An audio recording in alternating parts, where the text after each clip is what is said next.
Well, I think the issue that will challenge the credit rating is the fact that, and forgive me if I haven't explained this, but the Isle of Man hasn't looked at its means now for, by the time you take into the 5-year forecast of the last budget, we will have not lived within our budget from 2011 through to 2031.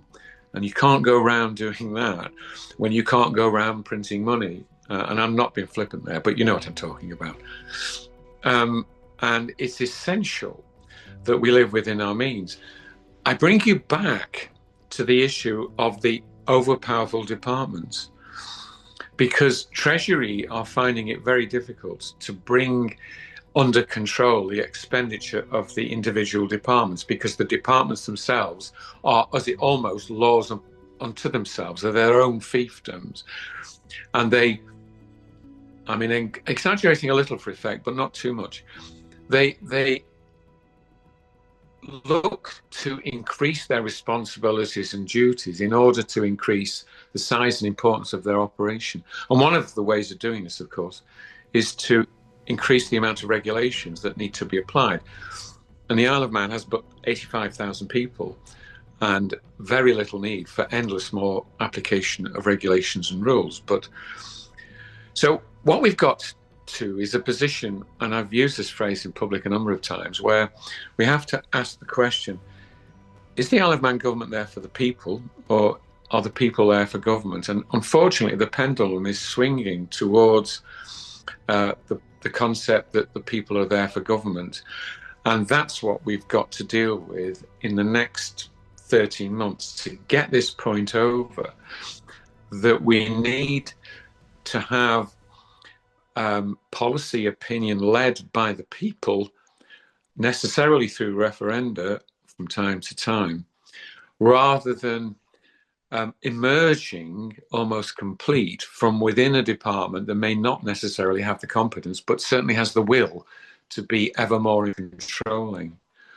And so the of taking the departments from all-seeing clunky conglomerates down to much more highly focused operational departmental units is that it allows you to pull out of that department all the things which shouldn't be sitting there in the first place and can sit in isolation in all sorts of different ways. It could be a small board, it could be floated off in some form or other with a subsidy, and become therefore much more focused on that individual issue. But you'd have to combine that with reducing, and I'm going to bore you with something now. Each department has a minister and at least 2 members of the House of Keys as members. So let's say you and I are both members of MHK, members of the department, working with the minister and the CEO, hopefully for the greater good of the operation that we're associated with, whichever department it is. The department decide that they, in conjunction with the minister, decide that a particular route needs to be travelled, whether it's legislation or rule change or whatever it is. And even if those 2 members disagree with the minister and the CEO may very well go forward with that proposal to the Council of Ministers. The Council of Ministers currently has 10 members. Normally it has 9, but we've got a minister without portfolio in there at the moment who is just voting baggage for the chief minister. Forgive that rather rude phrase, but true. All the minister then has to do is to persuade 6 of the 10 to go with whatever the department wants.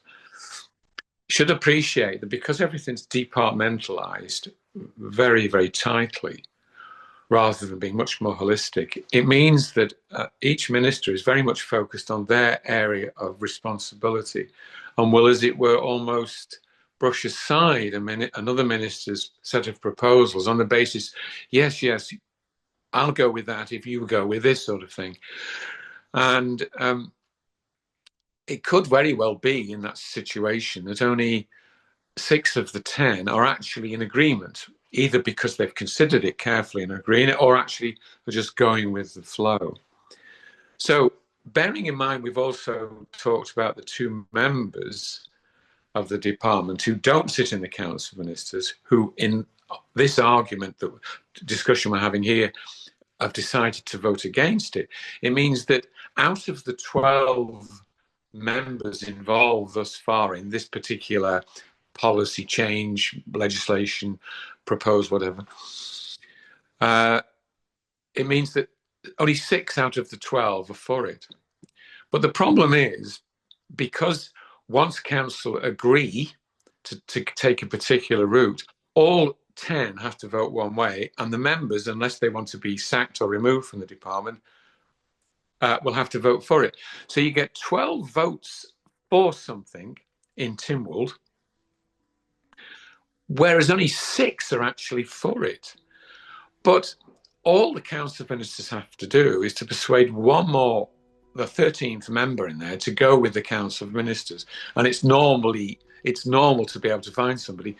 The department gets its way. Okay, so that explains how something, as it were, can be bludgeoned through the system by the departments, and that they've, as I say, they've grown used to this ability to control the political process, and therefore have developed a contempt.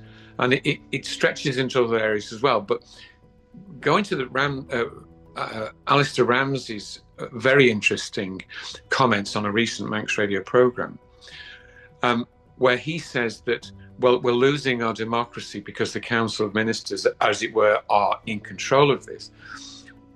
What I would say is, superficially, he's absolutely right. But what I've tried to do, to explain to you, is underneath the underlying, as it were, mathematical reasons as to why that has the appearance of being in control.